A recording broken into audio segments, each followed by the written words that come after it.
in general, you know that when we think of South Boston and busing, all of that was pretty intense. Raise your hand if you know, y'all know what I'm talking about. Yes? Okay, we get in class.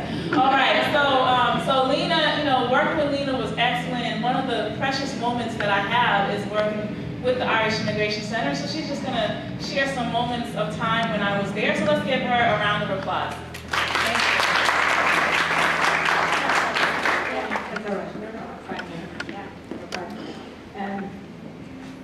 Good evening, everybody. Can you hear me? Yeah? Yes. Yeah. I'm a little bit nervous, but I'll get over that in a few minutes. I was very moved and very impressed when Alana called me and asked me to say a few words tonight. Alana had said that I was one of her mentors when she was at the Irish Immigration Centre. I was very humbled, very grateful, and it was so amazing to have you at the Irish Immigration Centre, Alana. And I want to say a big thank you to you. Because while you say that I was your mentor, you were my mentor. And I want to thank you for that. Given the history of the Irish and the African Americans in Boston, which I'm sure most of you in this room know about, and you know about the pain that the Irish caused the African Americans at the busing, and before the busing, and since the busing.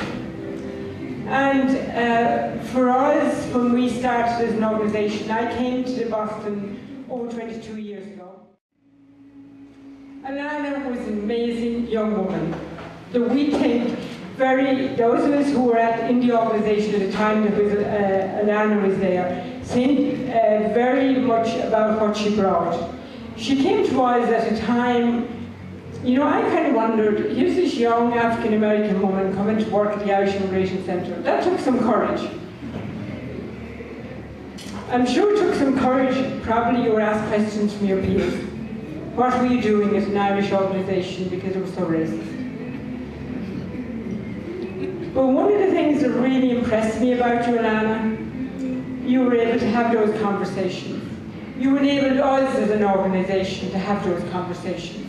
You enabled us to talk about race, you enabled us to talk about class, the intersection between race and class, and you enabled us to build bridges. And for that, I will always, always, always be grateful. To use any gift of poetry or expression to challenge social issues. This would forever mark my foundation. And Boundaries use the arts to help students find their expression. I mean, can you imagine? We even were able to perform for President Clinton's, one of his advisors. Nostalgia was another group that came out of that, and all the girls would just fall over. If they could just take off something, they would. They were just too much.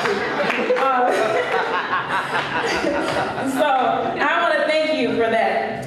And now that I have explained my journey, I've discussed my aspects of lessons learned from my research on persistence, and I've explained the defining moments in my own life. I ask you to continue to explore your own journey. Stop and smell your own roses. Observe the nature of your heart and remain steady. If there is something more you can do to influence your professional or personal sphere, be bold and do it. Live with fire. Live with purpose. Spur others on and remind those in your sphere that you do not take them for granted. I am one to believe that nothing just happens, and that fate has a way to bring people together for magical moments. Thanks for sharing this magical moment with me. If one person can make a change, that is one more person impacting one more family. And one more family impacts one more neighborhood. And one more neighborhood impacts one more community. And collective communities impact communities of youth. And that is one less casualty. And one more person who can read. One more person who reads a book. You get my point.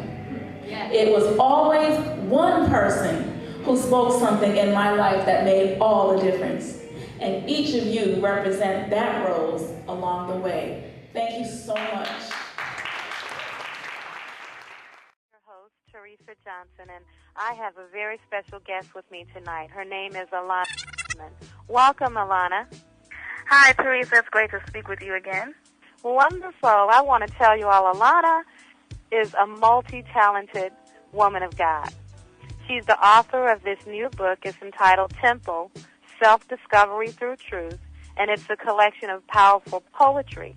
Alana is also an educator, she's an actress, and she's the founder of a nonprofit called Boundaries.